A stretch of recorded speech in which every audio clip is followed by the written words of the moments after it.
Hello friends, welcome to Engineering Chemistry. In this video we will learn cracking of petroleum.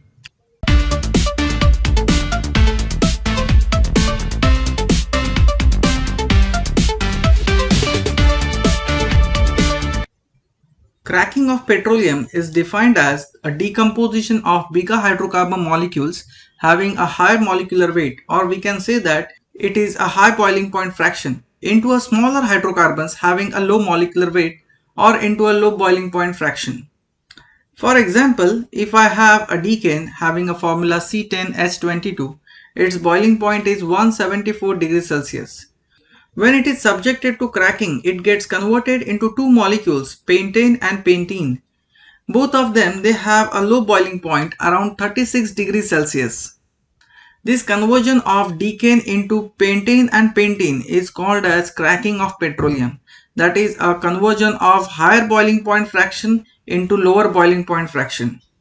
The process of cracking is carried out for the production of gasoline or petrol, because the demand of gasoline or petrol is very high and that much gasoline is not available, so it can be produced by cracking of higher hydrocarbons. This cracking is of two types. One is thermal cracking and the second is catalytic cracking. Let's move to thermal cracking.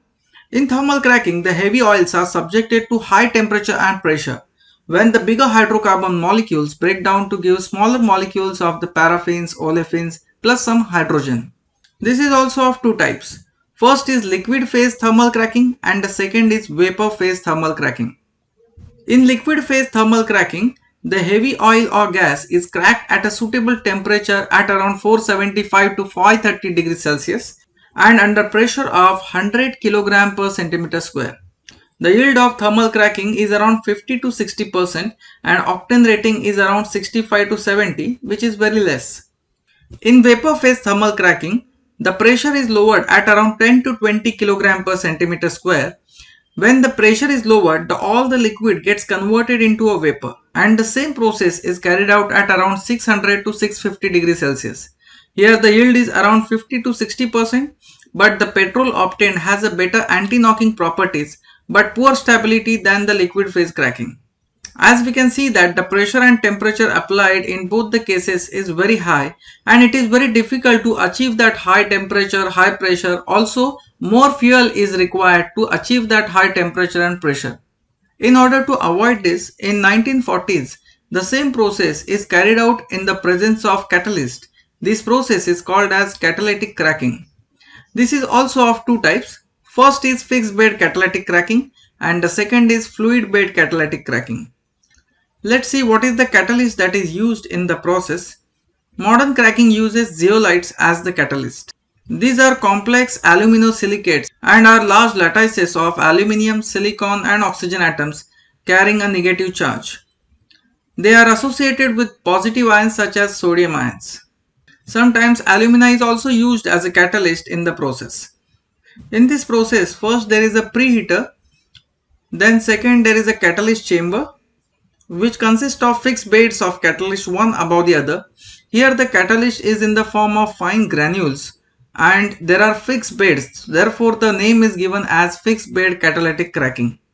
Then there is a fractionating column which separates the gasoline into three layers: upper layer, middle layer and lower layer. Generally a middle layer is the layer which contains pure gasoline. After this there is a cooler to condense the gasoline.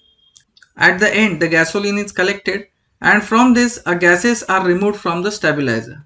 First the heavy oil is charged into a preheater where the heavy oil is heated at a temperature of 425 to 450 degrees Celsius. Here almost all the heavy oil gets converted into a vapor phase. These vapors are then sent to a catalyst chamber.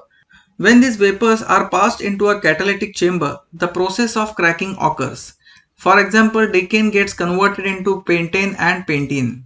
The cracked vapors then pass into a fractionating column where different layers of gasoline are collected into the different layers of fractionating column. Once this fractionating columns separates the upper layer, middle layer and lower layer, the suitable layer of gasoline is then sent to a cooler where it gets condensed into a liquid gasoline.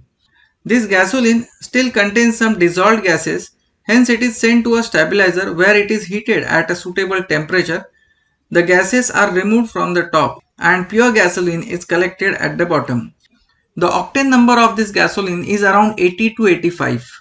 After some time, the catalyst gets exhausted, that is, the whole surface area of the catalyst gets blocked. Hence, it has to be regenerated. So, the catalytic chamber is replaced by a fresh catalytic chamber and the old chamber is heated in the presence of oxygen to convert the accumulated carbon on the surface of the catalyst into a CO2 gas. This CO2 gas is evaporated and the catalytic chamber is regenerated. So that is how there are two catalytic chambers which are used alternatively, which is very time consuming. Hence it was replaced by fluid bed catalytic cracking. Before we move to the fluid bed catalytic cracking, let's see what are the advantages of catalytic cracking. First is the yield of petrol is higher. Isomerization to branch chain compounds occurs, thereby better quality of petrol is produced. The heat required for the cracking is derived from the coal embedded in the catalyst, hence no external fuel supply is required. A much lower pressure at around 1 to 5 kg per centimeter square is needed for catalytic cracking. The cracking process can easily be controlled to get the desired products. For example, instead of gasoline, we can get some other products which are obtained by the cracking process. The product of cracking contains a high amount of aromatics and hence the petrol possesses better anti-knocking characteristics. The product contains a very little amount of undesirable sulfur because we know that sulfur on reaction with hydrogen, which is already there in the hydrocarbon, it produces H2S gas which is harmful for the environment.